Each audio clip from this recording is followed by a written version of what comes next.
ಅತ್ತೆ ಮೊದಲು ಎಲ್ಲರೂ ಬಾಯಿ ಸಿಹಿ ಮಾಡ್ಬಿಡ್ತೀರಿ.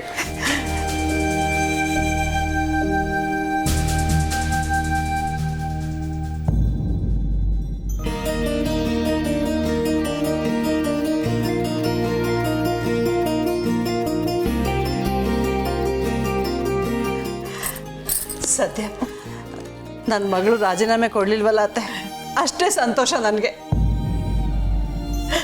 ಆ ದೇವರು ದೊಡ್ಡವ್ರ ಕಣೆ, ನಮ್ಮ ಸತ್ತಿನ ಉಳಿಸ್ಕೊಂಡ. ಆ ಸತ್ತಿನಿಂದ ಇನ್ನೂ ಏನೇನು ಒಳ್ಳೆ ಕೆಲಸಗಳಾಗಬೇಕೋ ಅದಕ್ಕೆ ಅವ್ನು ಉಳಿಸ್ಕೊಂಡ್ಬಿಟ್ಟ. ದೇವ್ರಲ್ಲ ಅತ್ತೆ, ನಮ್ಮ ಸತ್ಯನ ಅತ್ತೆ ಸೀತಾ ಅವರಿದಾರಲ್ಲ ಅವರೇ ಉಳಿಸ್ಕೊಂಡಿರೋದು. ಸೀತಮ್ಮನ ರೂಪದಲ್ಲಿ ಆ ದೇವರು. ಅಮ್ಮ, ಯಾರೋ ಇಲ್ಲಿ ಸತ್ಯಕ್ಕ ರಾಜೀನಾಮೆ ಕೊಡ್ತಾರೆ ಅಂತ ತುಂಬಾ ಖುಷಿಯಾಗಿದ್ರು.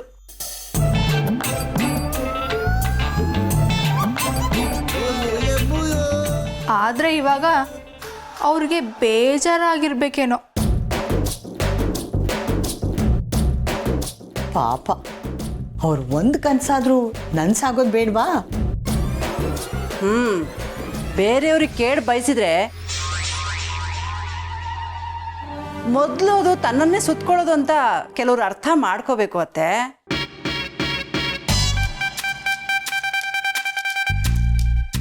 ಆಗ್ಲೇನೆ ಅವರು ನೆಮ್ಮದಿಯಾಗಿರ್ಬೋದು, ಇನ್ನೊಬ್ರು ನೆಮ್ಮದಿಯಾಗಿರೋಕೆ ಬಿಡ್ಬೋದು. ಆಯ್ತಾಯ್ತು, ಮಾತಾಡಿ. ಅದೆಷ್ಟು ದಿನ ಹಿಂಗೆ ಆಡ್ತೀರಾ ನಾನು ನೋಡ್ತೀನಿ. ನನ್ನ ಟೈಮ್ ಅಂತ ಬರುತ್ತಲ್ಲ, ಆಗ ನಿಮ್ಗಳಿಗೆ ಉತ್ತರ ಕೊಡ್ತೀನಿ. ಉತ್ತರ ಕೊಡ್ವೆ ಅಂತೆ. ಮೊದಲು ಹೋಗಿ 4 ತಂಬಿಗೆ ತಣ್ಣೀರ್ನ ತಲೆ ಮೇಲೆ ಸುರ್ಕೋ.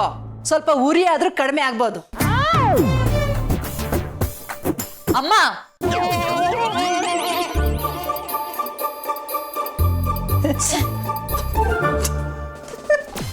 ಉರ್ಕೊಳ್ಳೋದ್ಲತ್ತೆ.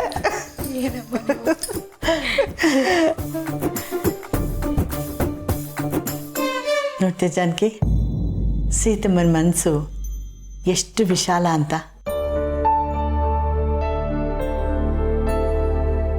ಮೊದಲು ಸೊಸೆನ ತಪ್ಪಾಗಿ ತಿಳ್ಕೊಂಡ್ರು, ಕೊನೆಗೆ ಅವಳ ಮನಸ್ಸೇನು ಅಂತ ಅರ್ಥ ಮಾಡ್ಕೊಂಡ್ರು.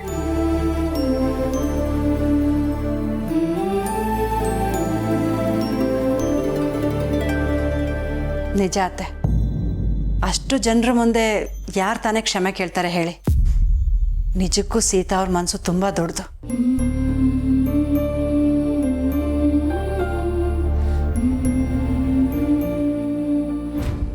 ಸತ್ಯಕ್ಕನ ಕನಸನ್ನ ಅವರೇ ಪೋಷಿಸಿದ್ರು, ಇವಾಗ ಅವರೇ ಉಳಿಸ್ತಿದ್ದಾರೆ.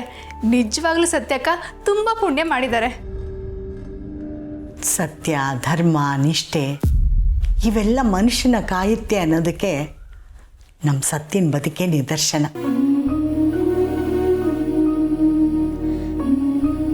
ಒಟ್ಟಿನಲ್ಲಿ ಅವಳ ಬದುಕಲ್ಲಿ ಮೋಡ ಸರಿದು ಬೆಳಕು ಬಂತಲ್ಲ.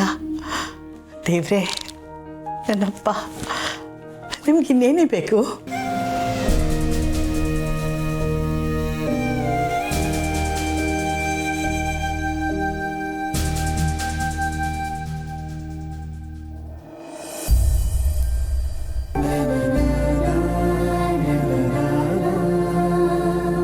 ನಿಂತ್ಕೊಳ್ಳಿ.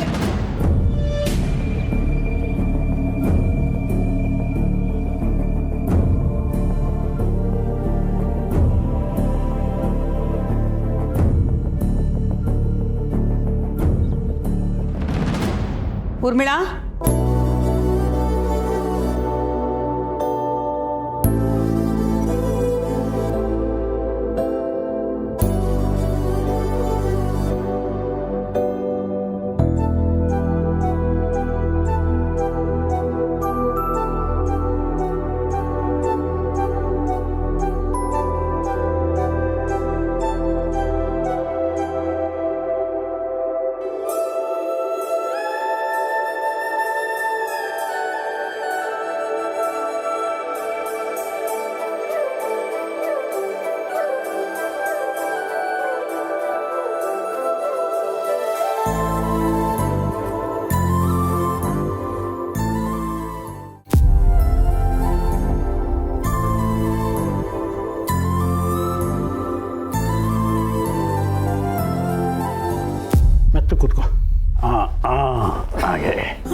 ಸತ್ಯ, ಅಂತೂ ಇಂತೂ ನನ್ನ ಮಗನ್ನ ವಾಪಸ್ ಕರ್ಕೊಂಬಂದಿಯಲ್ಲ, ತುಂಬ ಥ್ಯಾಂಕ್ಸ್ ಅಮ್ಮ.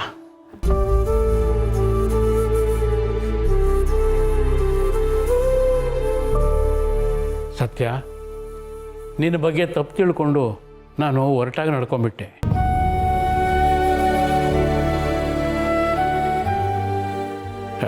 ಯಾವುದೋ ಮನಸ್ಸಿನಲ್ಲಿ ಇಟ್ಕೋಬೇಡಮ್ಮ. ರಾಯರೇ, ಮಗಳ ಸ್ಥಾನ ಕೊಟ್ಟಿದ್ದೀರ, ತಂದೆ ಬೈದ್ರೆ ಅದು ಹೇಗೆ ತಪ್ಪಾಗತ್ತೆ?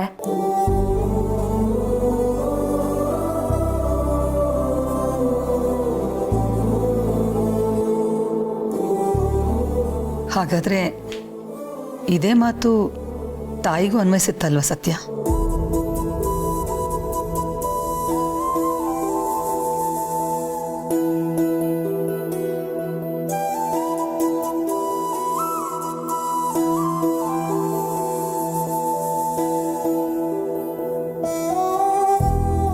ಇವರು ಒಂದ್ಸಲ ಬೈದು ಸುಮ್ಮನಾಗ್ಬಿಟ್ರು.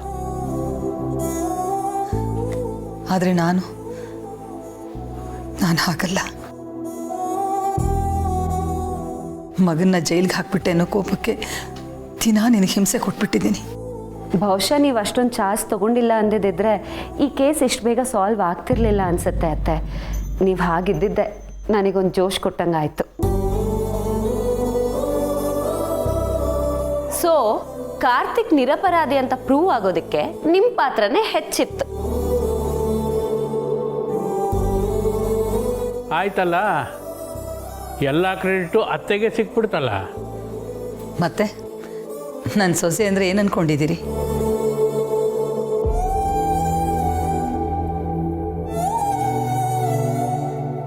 ಊರ್ಮಿ, ರಿತು, ನೀವ್ಯಾಕೆ ಹೀಗೆ ಸುಮ್ಮನೆ ನಿಂತ್ಕೊಂಡಿದ್ದೀರಾ? ನನ್ನ ಸೊಸೆ ಹತ್ರ ಸಾರಿ ಕೇಳಿ.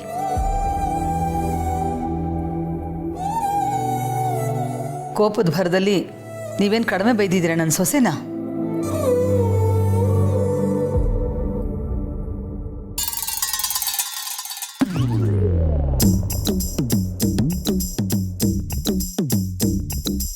ಅಮ್ಮ, ನಿಮ್ಗಿಂತ ಮುಂಚೆ ಇವರಿಬ್ಬರಿಗೂ ಸತ್ಯ ಏನು ಅಂತ ಗೊತ್ತಾಗಿದೆ.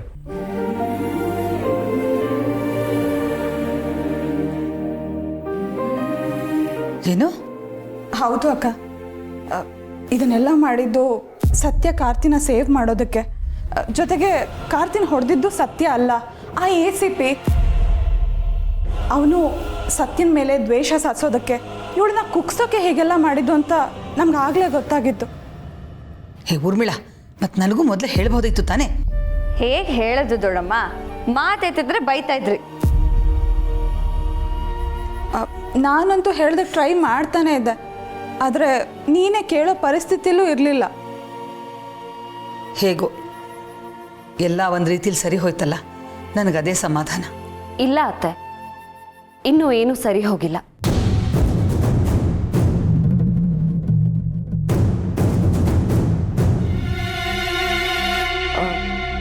ಒಂದು ವಿಚಾರ ಹಾಗೆ ಬಾಕಿ ಇದೆ. ಸತ್ಯ, ಏನದು? ಹೇಳ್ತೀನಿ ಅಮೂಲ್ ಬೇಬಿ, ಆದರೆ ಅದಕ್ಕಿಂತ ಮುಂಚೆ ಬರೋರೊಬ್ಬರು ಇಲ್ಲಿಗೆ ಬರಬೇಕು.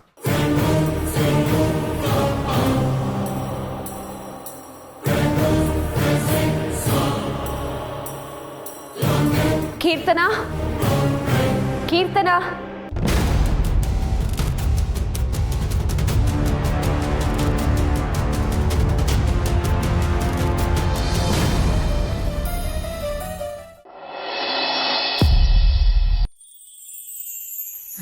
ಮಾವ ನೀರು ತಗೊಳ್ಳಿ.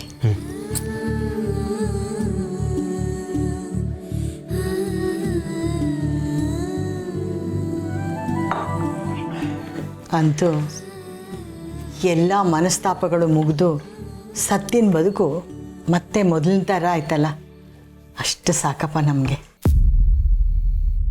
ಅಜ್ಜಿ, ಕಾರ್ತಿಕ್ ಅವ್ರ ವಿಷಯದಲ್ಲಿ ನಡೆದಿದ್ದೇ ಒಂದು, ಆದರೆ ಸತ್ಯಕ್ಕನ್ನ ನಾವೆಲ್ಲ ಅರ್ಥ ಮಾಡ್ಕೊಂಡಿದ್ದೆ ಇನ್ನೊಂದು.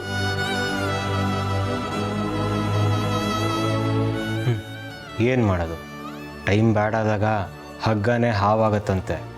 ಇನ್ನು ಇದ್ಯಾವ ಲೆಕ್ಕ? ನಿನ್ನ ಮಾತು ನಿಜ ಬಾಲ. ಎಲ್ಲರೂ ಶುರುವಿನಲ್ಲೇ ನಮ್ಮ ಸತ್ತಿನ ಮೇಲೆ ನಂಬಿಕೆ ಇಟ್ಟಿದ್ದಿದ್ರೆ ಇಷ್ಟೊಂದು ರಾದ್ಧಾಂತನೇ ಆಗ್ತಾ ಇರಲಿಲ್ಲ. ಆದರೆ ಏನು ಮಾಡೋದು ಅತ್ತೆ, ಇವಳು ಮುಂಗೋಪ ನೋಡಿದಾಗ ಯಾರಿಗಾದರೂ ಅನುಮಾನ ಬರೋದು ಸಹಜನೇ. ನಾನು ಅವಳ ವಿಚಾರದಲ್ಲಿ ತುಂಬ ಕೆಟ್ಟದಾಗ ನಡ್ಕೊಂಡ್ಬಿಟ್ಟೆ. ಅನ್ಯಾಯವಾಗಿ ಅವಳಿಗೆ ಅನ್ಬಾರ್ದೆಲ್ಲ ಅಂದು ಅವಳ ಮನಸ್ಸಿಗೆ ನೋವು ಮಾಡಿಬಿಟ್ಟೆ ಅತ್ತೆ. ಬಾ ಮಹಾ ತಾಯಿ ನೀನು, ಮೊದಲಿಂದನೂ ಹಾಗೆ. ಯಾವತ್ತು ಅವಳಿಗೆ ಸಪೋರ್ಟ್ ಮಾಡಿದ್ಯಾ ಹೇಳು? ಅವಳಿಗೆ ಅನ್ನೋದು ಇವಳಿಗೆ ಸಪೋರ್ಟ್ ಮಾಡೋದು. ಸಪೋರ್ಟ್ ಮಾಡಿ ಮಾಡಿ ಯಾವ ಮಟ್ಟಕ್ಕೆ ಹಾಳಾಗಿದ್ದಾಳೆ ನೋಡು. ಅಜ್ಜಿ, ಎಲ್ಲದಕ್ಕೂ ನನಗೆ ಅನ್ಬೇಡ. ನಿನ್ ಮೊಮ್ಮಗಳನ್ನ ಮೆರ್ಸಕ್ಕೋಸ್ಕರ ನನ್ನನ್ನು ತುಳಿಬೇಡ. ಏಯ್, ನಿನ್ನನ್ಯಾರೇ ತುಳಿಯಕ್ಕೆ ನೋಡ್ತಿದ್ದಾರೆ? ನೀನೇ ಸಹನೆ ಇಲ್ಲದೆ ದೇವ್ರ ಮೂರ್ತಿ ಆಗ್ಬೇಕಾಗಿದ್ದವಳು ಎಲ್ರು ತುಳಿಯ ಮೆಟ್ಲಾಗಿದ್ಯಾ? ನಾನು ನಿನ್ನ ಬಗ್ಗೆ ಏನೆಲ್ಲ ಕನಸು ಕಂಡಿದ್ದೆ, ಆ ಕನಸನ್ನೆಲ್ಲ ನುಚ್ಚುನೂರು ಮಾಡಿ ಈ ಪರಿಸ್ಥಿತಿ ತಂದು ಹೊಡ್ಕೊಂಡಿದೀಯ.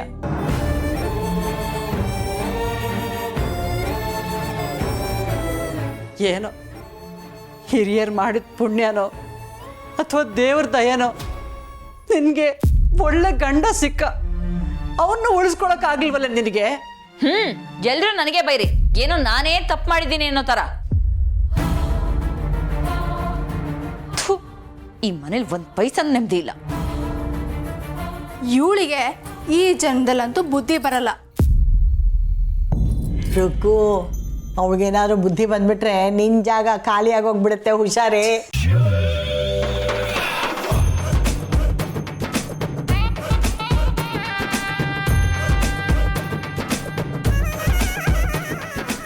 ಅತ್ತೆ, ಕಾರ್ತಿಕ್ ಅರೆಸ್ಟ್ ಆಗಿದ್ದು ಒಳ್ಳೆ ತಿಳಿ ನೀರಿನ ಕೊಳಕ್ಕೆ ಕಲ್ಲು ಎಸ್ದಾಗ ಆಗಿತ್ತು. ಈಗೆಲ್ಲ ತಿಳಿ ಆಯ್ತು ನೋಡಿ.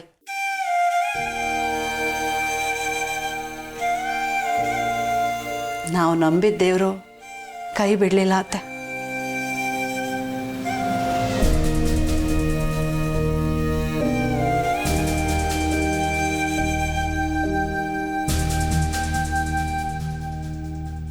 ಈ ವಿಚಾರದಲ್ಲೂ ಆ ಸತ್ಯನೇ ಗೆದ್ಲು.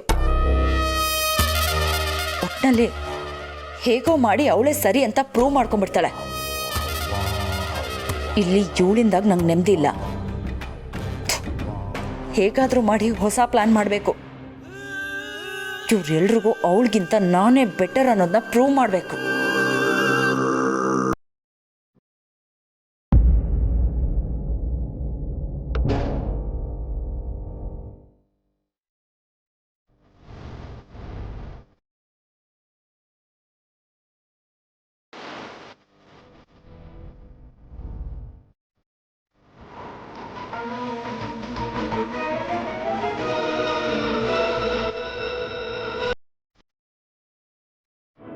ನಿನ್ನ ಜೊತೆ ಸ್ವಲ್ಪ ಮಾತಾಡಬೇಕು.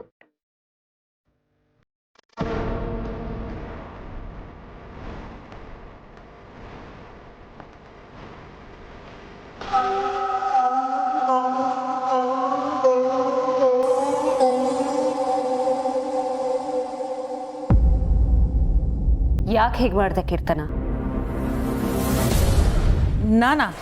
ನಾನೇನು ಮಾಡಿದೆ? ನೆನಪಿಲ್ವಾ ನಿನಗೆ? ಆಯಿತು, ಟೈಮ್ ಕೊಡ್ತೀನಿ, ನೆನಪು ಮಾಡ್ಕೊಂಡು ಹೇಳಿ. ಸತ್ಯ, ಏನೇನೋ ಕ್ವೆಶನ್ ಕೇಳಿ ನನ್ನ ತಲೆ ತಿನ್ಬೇಡ. ಅದೇನಿದೆಯೋ ಡೈರೆಕ್ಟಾಗಿ ಕೇಳು, ಇಲ್ಲ ಅಂದರೆ ಬಿಡು.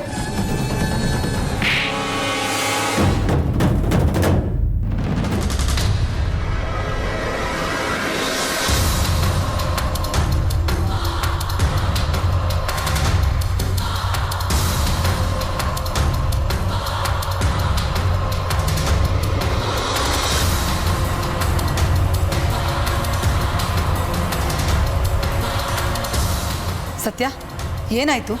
ಯಾಕೆ ಇವಳಿಗೆ ಹೊಡೆದೆ? ನಮ್ಮ ಮನೇಲಿ ಇಷ್ಟೆಲ್ಲ ಆಗೋದಕ್ಕೆ ಕಾರಣನೇ ಇವಳು ಅತ್ತೆ.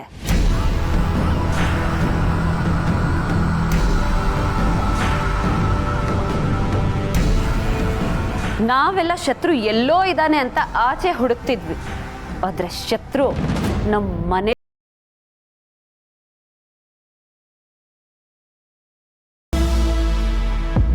ಏನಮ್ಮ ಹೇಳ್ತಾ ಇದೆಯಾ ಸತ್ಯ? ಸ್ವಲ್ಪ ಅರ್ಥವಾಗೋ ಹಾಗೆ ಬಿಡಿಸಿ ಹೇಳು.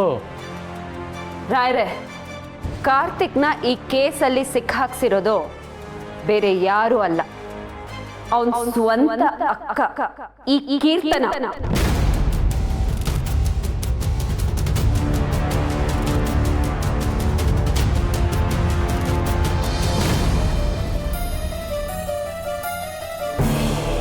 ಸತ್ಯ, ಏನೇನೋ ಹೇಳ್ಬೇಡ ನೀನು. ಪ್ರೂಫ್ ಇರೋದಕ್ಕೆ ಹೇಳ್ತಿರೋದು ಕೀರ್ತನ.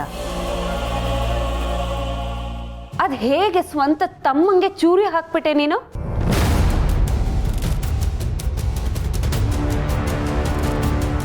ನಿನ್ನಂತ ಅಕ್ಕನ ನಾನು ಈ ಲೋಕದಲ್ಲೇ ನೋಡಿಲ್ಲ.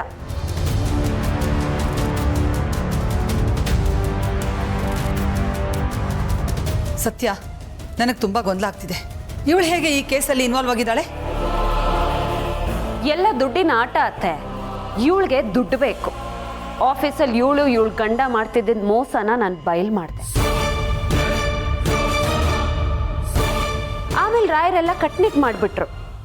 ಅದಕ್ಕೆ ದುಡ್ಡಿಗೋಸ್ಕರ ಬೇರೆ ದಾರಿನ ಕಂಡು ಹಿಡ್ಕೊಂಡಿದ್ದಾಳೆ. ಅದೇ ಈ ನಕಲಿ ಮಾತ್ರೆಗಳು.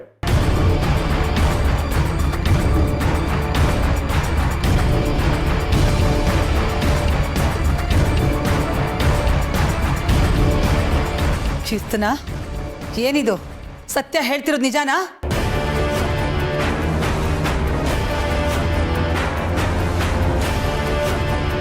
ಮಾತಾಡು. ಮಾತಾಡೋದಕ್ಕೆ ಅವಳಿಗೆ ಬಾಯಿ ಎಲ್ಲಿದೆ ಅತ್ತೆ? ಎಲ್ಲೂ ಅವಳ ಹೆಸರು ಬರಬಾರ್ದು ಅಂತ ಆ ರವಿನ್ ಕಳ್ಸಿದಾಳೆ. ರವಿ ಅಂದ್ರೆ ಅವತ್ತು ನಮ್ಮ ಮನೆಗೆ ಬಂದಿದ್ನಲ್ಲ, ಅವನು.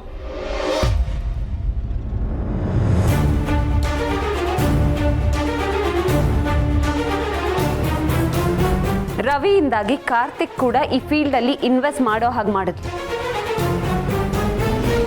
ಸತ್ಯ, ನನಗೆ ಅವಾಗ ಇದು ನಕಲಿ ಮಾತ್ರೆಗಳ ಜಾಲ ಅಂತ ಗೊತ್ತೇ ಆಗಲಿಲ್ಲ. ಏನೋ ಇನ್ವೆಸ್ಟ್ಮೆಂಟ್ ಅಂತ ನಾನು ಸೇರ್ಕೊಂಡೆ ಅಷ್ಟೇ. ಎಲ್ಲ ಕಡೆನೂ ಕಾರ್ತಿಕ್ ಹೆಸರೇ ಮುಂದೆ ಬರಲಿ ಅನ್ನೋ ತರ ಕೀರ್ತನ ನೋಡ್ಕೊಂಡ್ಲು. ಒಂದ್ ವೇಳೆ ಅಪ್ಪಿ ತಪ್ಪಿ ಸಿಕ್ಕಾಕೊಂಡ್ರೆ ಕಾರ್ತಿಕ್ ಹೆಸರೇ ಬರಲಿ, ಅವಳ ಹೆಸರು ಬರಬಾರ್ದು ಅನ್ನೋ ತರ ಪ್ಲಾನ್ ಮಾಡಿದ್ಲು. ಅಯ್ಯೋ ಪಾಪಿ, ಏನೇ ಬಂದಿರೋದು ನಿನಗೆ? ಸ್ವಂತ ತಮ್ಮನ ಮೇಲೇನೆ ಷಡ್ಯಂತ್ರ ಮಾಡ್ತೀಯಾ? ಅಷ್ಟೇ ಅಲ್ಲ ರಾಯ್ರೆ, ಅವಳ ಫೋನ್ ನಂಬರ್ ಕೂಡ ಹೊರಗೆ ಬರ್ದೇ ಇರೋ ಹಾಗೆ ನೋಡ್ಕೊಂಡಿದ್ದಾಳೆ. ಆದ್ರೆ ಇವತ್ತು ಡಿಜಿಟಲ್ ಯುಗ. ಎಷ್ಟೇ ಬುದ್ಧಿವಂತರಾದ್ರೂ ಒಂದಲ್ಲ ಒಂದು ಕ್ಲೂ ಬಿಟ್ಟಿರ್ತಾರೆ. ನಾನು ರವಿ ಕಾಲ್ಸ್ನ ಟ್ರೇಸ್ ಮಾಡಿದೆ. ಆಗ್ಲೇ ಇವಳು ಬಂಡವಾಳ ಗೊತ್ತಾಗಿತ್ತು. ಇವಳು ಇನ್ನೊಂದು ನಂಬರಿಂದ ಫೋನ್ ಮಾಡಿದ್ದಾಳೆ. ಆ ಎಲ್ಲ ಕಾಲ್ ಡೀಟೇಲ್ಸು ಇಲ್ಲಿದೆ.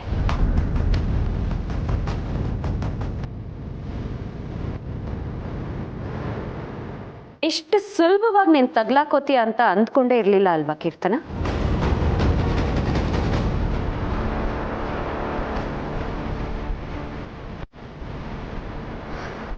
ಈಗ ಮಾತಾಡು. ಯಾಕೆ ಮಾತಾಡ್ತಿಲ್ಲ?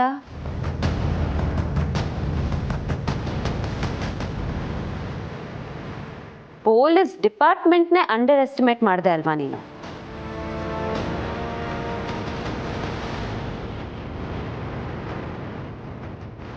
ಸಿಕ್ಕಾಕೊಳ್ಳಲ್ಲ ಅನ್ನೋ ದರ್ಪದಲ್ಲಿದ್ದೆ ಅಲ್ವಾ?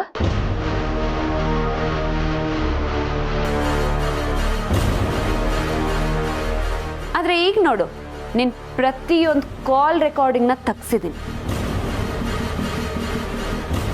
ಇದು ಪೊಲೀಸ್ ಇಂಟೆಲಿಜೆನ್ಸ್ ಅಂದ್ರೆ. ಪೊಲೀಸ್ನವ್ರ ಹತ್ರ ಆಟ ಆಡೋದಕ್ಕೆ ಹೋದ್ರೆ ಅನುಭವಿಸ್ಬೇಕಾಗತ್ತೆ. ಅಯ್ಯೋ ಪಾಪಿ, ಯಾಕೆ ಹೀಗೆ ಮಾಡಿದೆ? ನನ್ನ ಮಗ ಏನೇ ಮಾಡಿದ್ದ ನಿನಗೆ? ಅಲ್ವೇ 3 ಹೊತ್ತು ಅಕ್ಕ ಅಕ್ಕ ಅಂತ ನಿನ್ ಪರ ವಹಿಸ್ಕೊಂಡು ಮಾತಾಡ್ತಿದ್ನಲ್ಲ, ಅಂಥವನಿಗೆ ಇದೇನೆ ನೀನು ಕೊಡೋ ಮರ್ಯಾದೆ?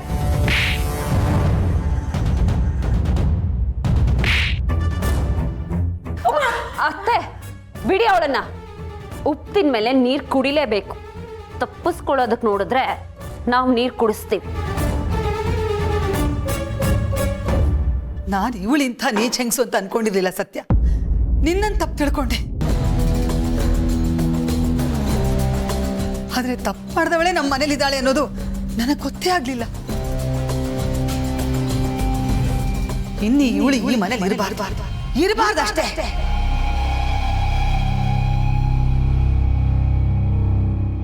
ನಮ್ಮೆಲ್ಲರ ಮುಂದೆ ಕಾರ್ತಿಕ್ ಬಗ್ಗೆ ಒಳ್ಳೆ ಮಾತಾಡ್ತಾ ಹಿಂದೆ ಇಂಥ ಕೆಲಸ ಮಾಡಿದೀಯಲ್ಲ, ಇವಳಿಗೆ ಇನ್ಮೇಲೆ ಈ ಮನೇಲಿ ಜಾಗ ಇಲ್ಲ.